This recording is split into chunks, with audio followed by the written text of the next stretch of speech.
privilégio estar aqui.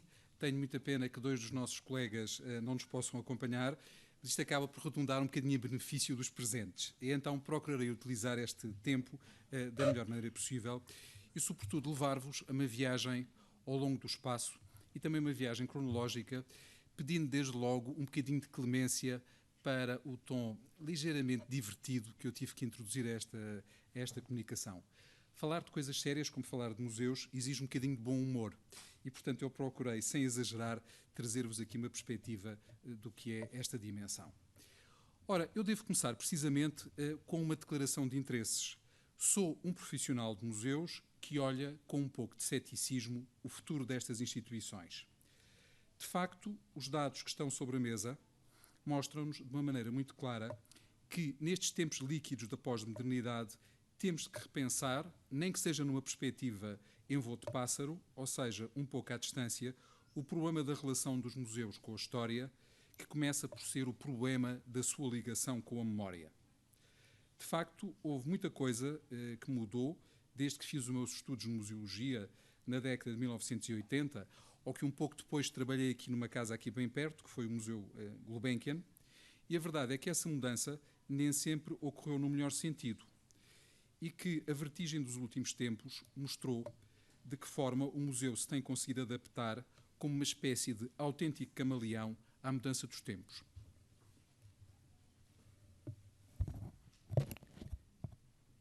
Talvez assim? Regi já nos ajudou. Muito obrigado. Ora, muito bem.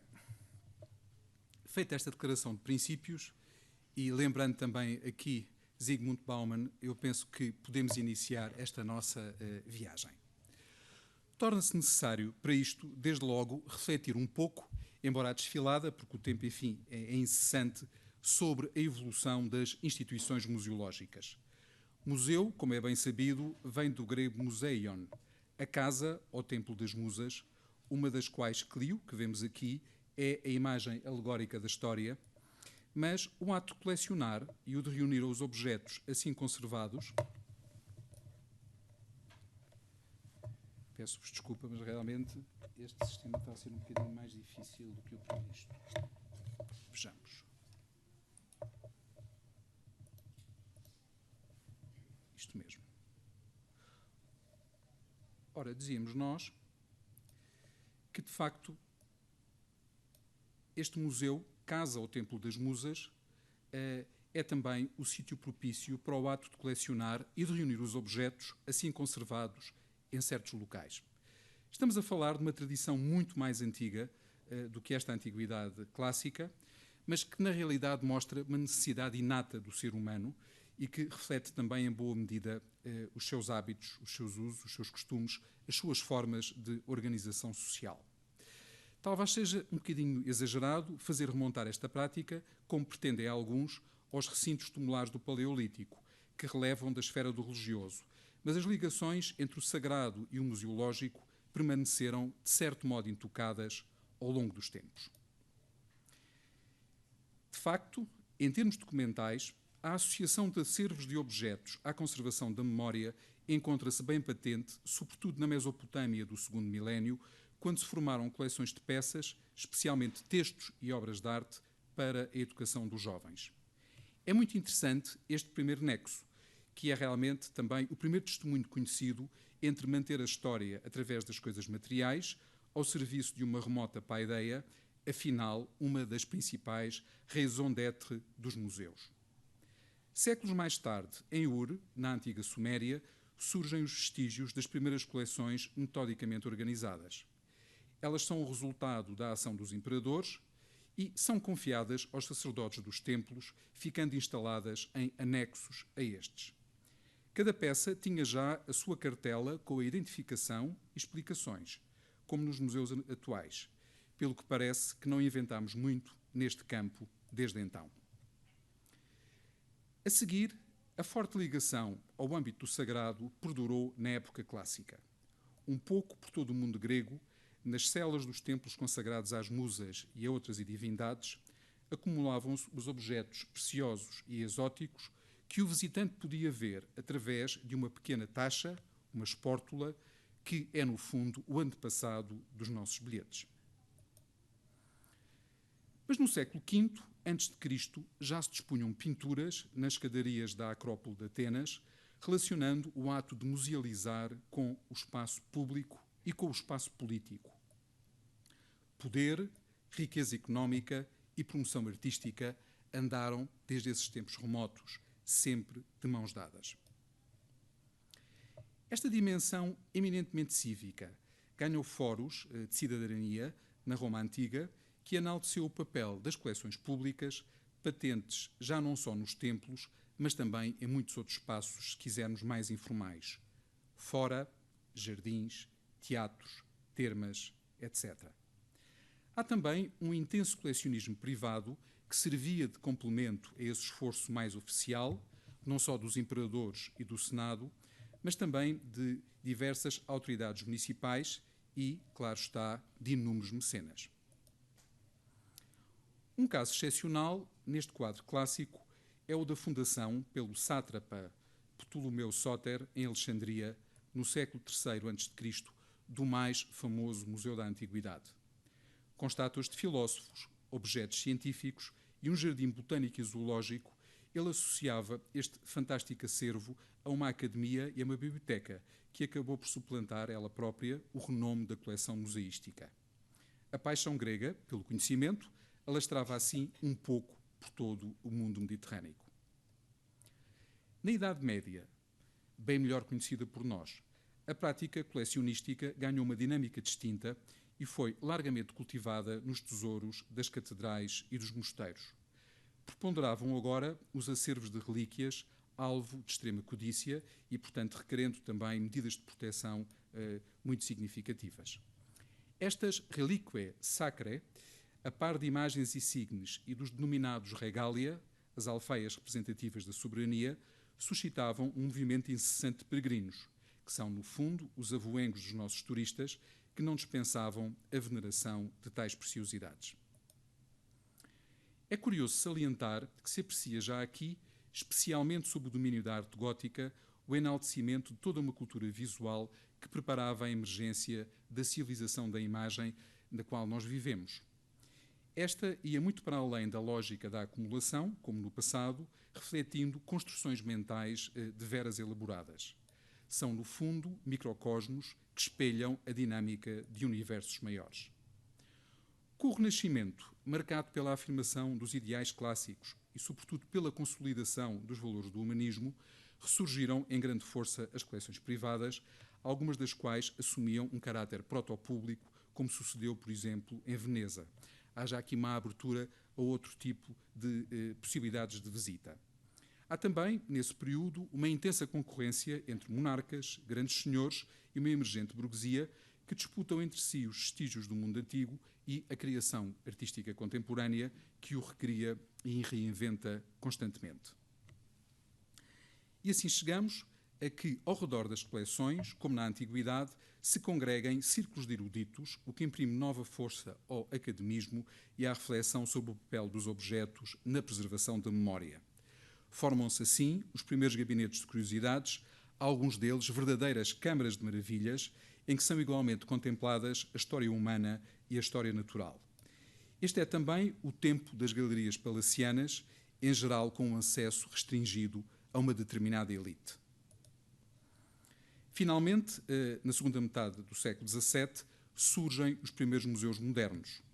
Uma das referências, aliás, muito bem conhecida, dispensa grandes apresentações, precisamente deste período, é o Ashmolean Museum, em Oxford, que começa com uma instituição privada, formada por um senhor chamado Elias Ashmole, e foi depois doado à universidade, de modo a garantir o seu acesso público. É talvez um dos primeiros esforços de democratização destes acervos.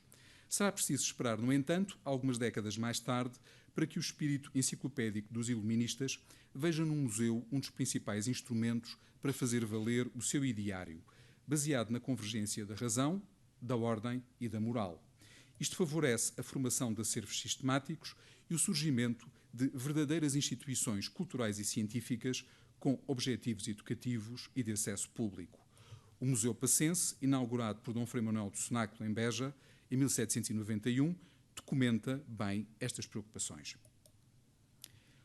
Ora, a evolução dos museus, que temos vindo aqui a caracterizar brevemente, vai favorecer, no século XIX, uma especialização. Especialização esta que leva a que os museus generalistas tendam a superar o colecionismo indiscriminado e a especializar-se cada vez mais. Numa primeira fase, os museus românticos ajudaram a construir as identidades nacionais e atraíram as massas, algo que era importante. Por exemplo, o Museu Britânico ou o Museu do Louvre são casos bem relevantes deste tipo de preocupações. O primitivo museu da capital inglesa, que vemos aqui, era quase um manor, um palácio urbano, enquanto que em Paris, Napoleão III idealizou o Louvre como um vastíssimo complexo áulico e cultural que fazia, no fundo, justiça também à grandeza da monarquia e depois do Império de França. Mas a especialização era imparável e, sob a égide do positivismo, enfatizaram-se a recolha e a catalogação sistemáticas. Ordem e progresso e viver para os outros, proclamará Auguste Comte, enquanto Lombroso cria, no Museu de Turim, uma espécie de genética do bem e do mal. Tudo ganha, assim, uma densidade institucional e a própria memória fica emoldurada por este peso muito oficial. Taxonomizar, eis a palavra do dia. Classificar, organizar, conhecer o mundo até ao mais pequeno pormenor. O museu disputa à universidade e às academias o protagonismo cultural e científico e, no fundo, dirigir um grande museu equivalia, em termos de consideração social e até em termos de salário, a ser reitor de uma grande universidade.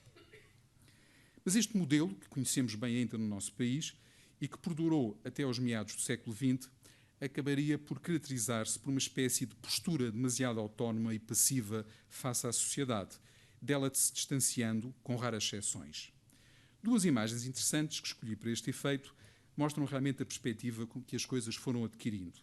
Vemos, por um lado, tripulantes de um navio que visitam o Museu da Marinha, em Paris, anexo ao Louvre, e, do outro lado, a estátua de Joseph Henry, o primeiro secretário da Smithsonian Institution, que em Washington, D.C., de alguma maneira, marcou o rumo da museologia nesse grande país.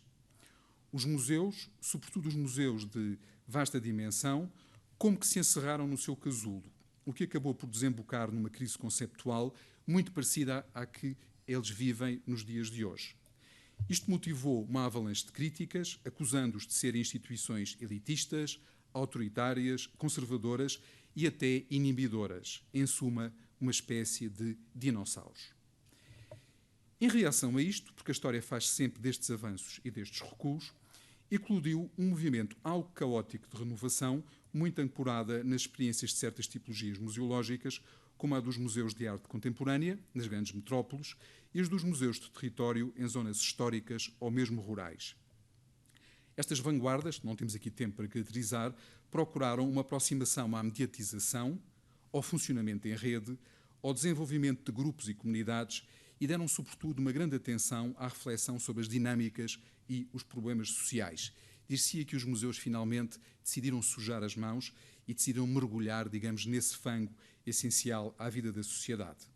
Questões como a guerra, a pobreza, a sustentabilidade fizeram parte das agendas de instituições como, por exemplo, o MoMA, o Museum of Modern Art de Nova Iorque, ou os pequenos museus ao ar livre que campeiam na Escandinávia e na Europa do Leste.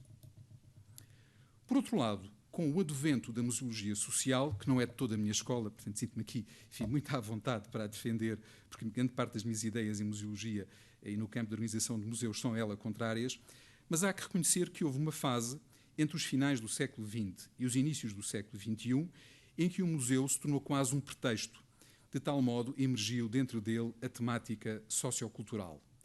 De facto, as componentes de desenvolvimento e de interação com as comunidades desenvolveram-se tanto que atraíram multidões, mas quase fizeram esquecer as outras funções museológicas.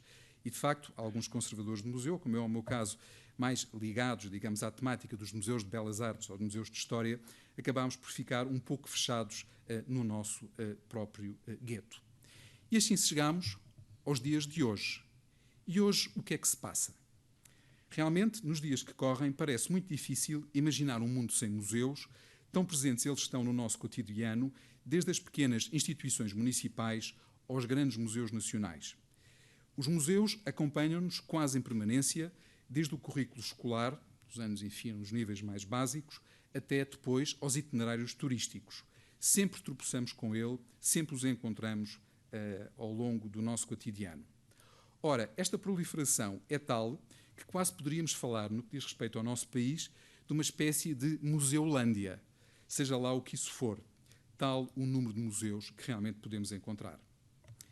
E assim somos conduzidos a uma outra dimensão do trabalho museológico, que é o problema da relação desta instituição, como vimos, milenar, verdadeiramente plurissecular, e a memória que, no fundo, é a base da história.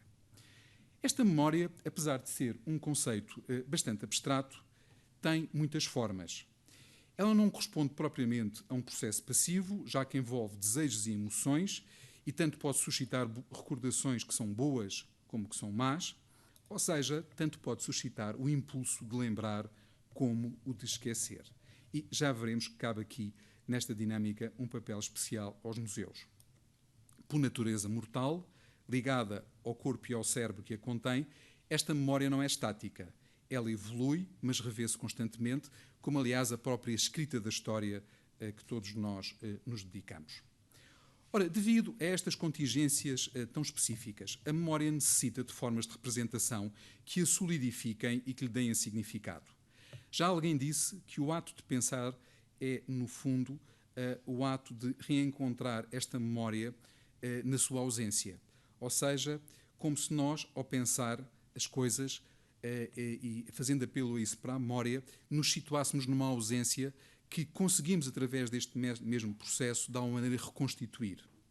Se os neurologistas e os psicólogos identificam vários tipos de memória, ao museólogo interessa fundamentalmente o cruzamento de uma memória pessoal e de uma memória coletiva. Realmente, tal como a memória, os museus existem a vários níveis. Desde logo, eles existem como espaços, depois, como conteúdos. Se quisermos ir um pouco mais fundo, pode dizer-se que os museus representam um princípio organizativo, em suma, uma instituição, em que se contém a identidade cultural e o conhecimento científico. Por isso, desde tempos antigos, todos os regimes fazem os seus museus. Stalin reergueu o Museu Histórico Nacional de Moscovo, aí o vemos, enfim, poderoso e brilhante, e Nova Iorque, mais recentemente, construiu um museu e um memorial nacionais, associando dois conceitos diferentes numa mesma infraestrutura, do 11 de setembro, no local onde ficavam as famigeradas torres do World Trade Center. No fundo, o que isto quer dizer é que provavelmente o museu será a forma, talvez a melhor forma encontrada até hoje pela humanidade, para recolher, organizar, apresentar e preservar a informação. No fundo, é uma poderosíssima máquina da memória. Naturalmente que isto é feito de acordo com uma metodologia própria, alvo de uma ciência também autónoma, a museologia, que bebe contributos transversais de muitas outras ciências. Mas, evidentemente, não podemos nunca esquecer, esta é uma memória orientada. Ela tem uma narrativa subjacente e, tal como a história, nunca é totalmente inócua, nunca é totalmente inocente. Há sempre, digamos, por detrás, subjacente a este contexto, um discurso que importa atender. Por exemplo, em França, os presidentes da República gostam de deixar a sua marca em museus e bibliotecas. Também nós, em Portugal, que somos um pouco imitões nestas coisas, os governos marcam os ciclos com grandes centros culturais e museus, e o tempo não me permite, enfim, alongar-me mais sobre este aspecto, que é bem interessante. Mas não há dúvida que isto pressupõe, evidentemente, uma noção muito objetiva de memória, de forma a permitir estabelecer uma relação entre os objetos e o seu significado. Por isso é que um cidadão chinês pode visitar um museu ocidental com relativa à vontade, ou também nós, a partir daqui, desta ocidental praia, nos podemos deslocar noutros quadrantes, compreendendo e assimilando os conteúdos dos museus. Eu diria que flui daqui uma espécie de associação natural que não pode ser escamoteada em relação ao património e que tem a ver com diferentes identidades, de grupo, de comunidade, de país, de cultura, se calhar até de civilização, sem dúvida de religião, e no fundo é isto também que torna os museus interessantes, porque permite uma variedade imensa dentro deste universo. Não podemos esquecer nunca que o ato de musealizar pressupõe escolher, e é nessa escolha que está, no fundo, o diabo da questão. E, quando se escolhe um conjunto de objetos significativos, está-se, de alguma maneira, a inseri-los numa lógica que redunda sempre numa narrativa. No fundo, é como um grande guião de um extraordinário filme. Tende-se, no entanto, muitas vezes, mesmo quando isso não é o objetivo assumido, a congelar o tempo. E é muito interessante que isto aconteça mesmo em museus que são museus de vanguarda, como é o caso, por exemplo, do Museu d'Orsay, em Paris, e tudo isto leva a dar uma espécie de elegante aparência à eternidade sob o pretexto de uma temática-alvo. No fundo, estamos a congelar fatias do nosso entendimento do passado para as tornar, de alguma maneira, legíveis e já agora legítimas. Há, aliás, uma expressão muito interessante de um grande filósofo, John Locke, a este respeito. This is memory which is, as it were, the stockhouse of our ideas. No fundo, o museu é um grande cérebro imaginário, de acordo com a expressão de Philip Fisher. Ele converte-se assim numa casa, realmente num templo, uma casa ou um templo da memória, mas para que este edifício não seja um mausoléu, é necessário que se faça o trabalho de fazê-lo retornar à vida diariamente, de modo a que essa memória não fique apenas ancorada no passado, mas possa ser recriada na experiência de cada visitante, de cada investigador, de cada utente dessa instituição. Neste sentido, o museu afasta-se substancialmente de duas outras instituições que muitas vezes estão ao seu serviço, ou pelo menos coexistem no seu espaço. É o caso do arquivo e da biblioteca, na medida em que o museu coloca os observadores em contacto com os objetos, não simplesmente com narrativas lineares, como é mais característico destas outras instituições, ou seja, das bibliotecas e dos arquivos. Um museólogo inquieto, como Philip Fisher, lança-nos mesmo o desafio de imaginarmos um museu como um cérebro verdadeiramente extraordinário, universal, global, que parte da experiência singular para a experiência de todos os indivíduos. E o facto de não trabalhar apenas com documentos gráficos, como é próprio do arquivo e da biblioteca, torna o museu um sítio privilegiado da memória e um mecanismo também muito apto para o conhecimento e a aprendizagem. É muito mais fácil aprender no museu, normalmente, do que na sala de aulas de uma universidade.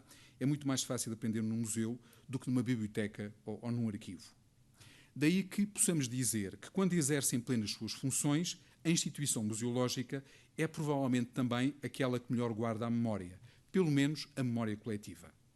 Uma memória, não há que escamoteá-lo, que por vezes é extremamente horrível, como é o caso desta câmara de tortura no Museu do Camboja, em que, aliás, uma simples cama de ferro, com alguns instrumentos de tortura também aparentemente muito inocentes, dispensa grandes explicações, tal é a força da eloquência realmente do objeto per se.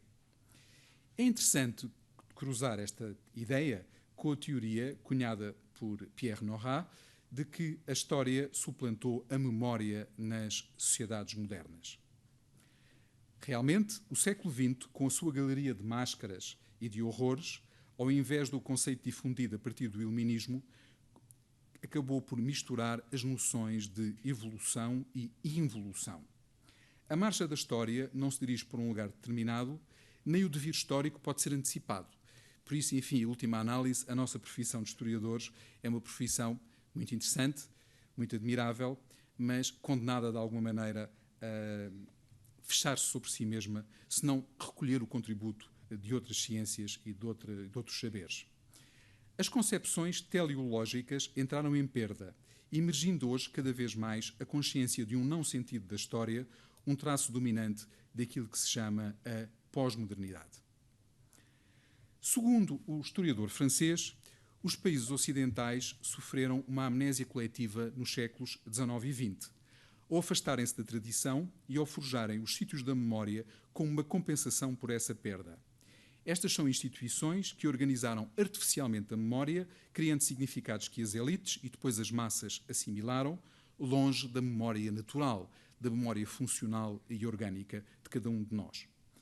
Mesmo as ditaduras acabaram por vergar-se a esse peso do pretérito, como mostram, por exemplo, é um caso, enfim, poucas vezes lembrado, as frequentes visitas de dignitários nazis ao Louvre. Neste caso, o chefe do Estado-Maior das Forças de Ocupação, essas mesmas forças que bombardeavam, ao mesmo tempo, os museus e os monumentos de Londres e de outras cidades da Europa. Há por detrás disto, pode dizer-se, também um grande sentimento de nostalgia, tal como aos burgueses enriquecidos de Amsterdão do século XVII, embora irremediavelmente urbanos, neste caso, embora irremediavelmente selvagens, eles sentiam a nostalgia da vida rural e ornamentavam os interiores das casas citadinas com cenas bucólicas, reminiscência de um pesadelo perdido. O que procuravam os nazis nos museus da Europa é algo que ainda não se sabe exatamente. Talvez por tudo isto, podemos dizer que os museus são, por excelência, os jardins de Clio. A instituição museológica constitui uma ferramenta poderosa, já o vimos, mas sobretudo poderosa para o levantamento intencional e crítico do passado, tendo como objetivo não apenas conhecê-lo, mas também procurar interpretá-lo. Por isso é que, mesmo alguns museus que têm um discurso em determinado sentido, acabam muitas vezes por contrariá-lo de uma forma concreta, porque os objetos falam por si. Realmente, a instituição museológica representa uma das maneiras mais eficazes de fazer perdurar a lição do passado. E pensem num detalhe.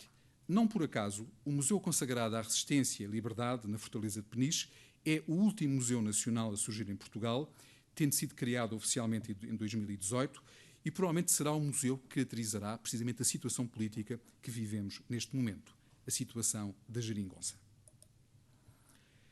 Mas, se tudo isto, enfim, é bonito de ver e é interessante de entender, nós não podemos esquecer, aqui em abono da realidade do museu, que este é um sítio onde a objetividade e a subjetividade entram frequentemente em rota de colisão. Mas esta rota de colisão não é forçosamente uma síntese destrutiva. De facto, podemos dizer que ele funciona como uma espécie de acelerador de partículas que permite dar novas energias aos circuitos da memória e logo aos circuitos da história. Naturalmente, é sempre bom recuperar que, na definição do ICOM, o Conselho Internacional de Museus, que tem a sua sede em Paris e que, enfim, instituição também ela venerável, o museu é uma instituição permanente ao serviço do desenvolvimento e aberto ao público, que adquire, conserva, investiga, difunde e expõe os testemunhos materiais, não apenas do homem, mas também do seu ambiente, para fins de educação e deleite. É interessante ver como, nesta definição atual, caiu a indicação de que o museu devia ser uma instituição não lucrativa. Ou seja, a sociedade evoluiu também neste aspecto. Aliás, nós quando olhamos para o museu, não podemos esquecer nunca a dimensão lúdica da aprendizagem e focar-nos em aspectos muito complexos. No entanto, o museu deve ser, por natureza, um espaço de experimentação, um espaço onde estamos à vontade, sem gravata, sem fraque, sem insígnias académicas. Um local onde a capacidade de conhecer se une à de coagir e já agora também à de julgar. Mas o museu tem que ser também um espaço onde é possível encontrar o justo equilíbrio entre o silêncio, imposto por vigilantes de dedo em punho, como acontecia no meu tempo, uma das coisas que aprendíamos nos cursos de museologia era como formar os vigilantes para essa função. E, por outro lado, a cacofonia, que em algumas circunstâncias acabou por se apoderar deste espaço. 5 minutos. No fundo, temos que garantir que este seja um espaço para todos e cada um dos visitantes. Naturalmente, perante toda esta dinâmica que aqui expomos, ainda que de uma forma rápida, nós compreendemos que o museu afronta atualmente enormes desafios. E um deles, e não é dos mais complexos, é que face a uma sociedade global em que tudo corre o risco de se tornar demasiado efêmero, o museu ele próprio fique profundamente desatualizado. Há, no fundo, uma grande dificuldade dos nossos tempos para nos conseguirmos adaptar a esta evolução e conseguirmos também nós, como seres humanos, acompanhar uma mudança incessante que às vezes nos tiraniza e escraviza. Realmente, face a tudo isto, eu diria que é provável que outros equipamentos culturais se mostrem hoje mais ágeis e mais eficientes na comunicação com o grande público. Vamos ver quais são eles. Desde logo, a figura e a instituição do Centro Cultural. É um tremendo rival para os nossos museus tradicionais, na medida em que, reencarnando em moldes mais ambiciosos as casas da cultura que André Malraux popularizou em França, quando esteve à frente do Ministério da Cultura, e que depois, com Pompidou, acabou por se tornar num modelo, enfim, verdadeiramente democratizado e acessível em muitas outras circunstâncias, O facto de se caracterizar pela adoção de espaços arquitetónicos com uma assumida monumentalidade faz dele realmente uma máquina poderosíssima na interação com a sociedade. Também os centros de arte, de constituição mais recente, são equipamentos que mergulham nas mesmas águas. Elas distinguem-se dos museus por terem um caráter mais funcional, mais vocacionado para a prática artística e para a fruição pública, ou seja, em geral, conseguem tornar mais acessíveis as manifestações artísticas e até porque não têm esta obrigação, digamos assim, estatutária de conservar e preservar a memória, de guardá-la para quem virá depois e, portanto, conseguem funcionar com responsabilidades diferentes. Finalmente, os tão falados centros de interpretação, que são muitas vezes encarados como uma espécie de alternativa aos museus e que constituem realmente uma espécie de irmãos mais novos destes. Com menos responsabilidades e também com menor envergadura física e, sobretudo, ao nível organizativo, eles correspondem, devemos ser verdadeiros, a uma realidade muito distinta. São instituições focadas, sobretudo, na disseminação do conhecimento do património, seja ele cultural ou natural, e por isso recorrem a meios de organização muito diferentes. Aqui, acima de tudo, cenografia, exposição e multimédia procuram valorizar uma ligação emocional e afetiva. Bem, e existem depois outros desafios de caráter mais geral. Desde logo, um deles que é absolutamente impressionante é que num país como o nosso, onde existem mais de 800 museus e eles continuam a crescer todos os anos nós temos que averbar novas instituições museológicas, é difícil até percebermos bem onde é que estamos. Desde logo, há um problema muito complicado. Quando os museus não fazem parte da lista das prioridades, o seu destino está traçado a curto ou médio prazo. Este caso é tão impressionante que dispensa comentários, mas se nós lêssemos realmente um relatório que o ICOM fez em tempo oportuno, perceberíamos como é que esta tragédia se anunciava. E perceberíamos também até que ponto, até que limite é que neste movimento um pouco esquizofrénico de criar novos museus, mas não nutrir os museus já existentes, nós conseguiremos chegar a uma situação insustentável em que não se percebe já muito bem onde é que está a civilização e a barbárie. Eu diria que hoje vivemos tempos mais de barbárie do que de civilização. O problema também muito discutido é o das novas tecnologias, que paradoxalmente são sempre tecnologias envelhecidas, porque se é verdade que elas permitem que o museu ultrapasse as suas fronteiras habituais, até as suas paredes, que possa contactar com públicos mais alargados, elas podem ser um presente envenenado, porque aquilo que nós hoje instalamos já está desatualizado no próprio dia em que acabamos de o fazer. E, portanto, ou temos capacidade para sustentavelmente garantir uma atualização incessante e muito dispendiosa e muitas vezes tecnicamente muito exigente, ou então estamos a caminhar para um beco sem saída. Outra questão que eu teria gostado de desenvolver, mas enfim, o tempo naturalmente voa, é a questão da profissão museológica. Quando eu iniciei a minha carreira, ser-se conservador a diretor de museu era qualquer coisa de francamente motivador. Era qualquer coisa equivalente, enfim, a qualquer outra carreira a um nível superior na área da cultura e da ciência. Hoje em dia, a nossa dificuldade é sobreviver e manter as portas abertas em circunstâncias muitas vezes dramáticas. E então, se no século XVIII e no século XIX o conservador de museus, como o vemos aqui, era alguém que sabia tudo, ao mais pequeno pormenor, sobre uma determinada área científica, hoje nós estamos cada vez transformados mais naquilo que é um smiling doorman, uma espécie de porteiro como aqueles que vemos naqueles grandes hotéis. Bem, nesta rápida desfilada que o tempo nos impõe, queria só dizer-vos que, apesar de tudo, há alguns sinais de esperança. E um deles é que, de facto, a arquitetura está a conseguir salvar os museus.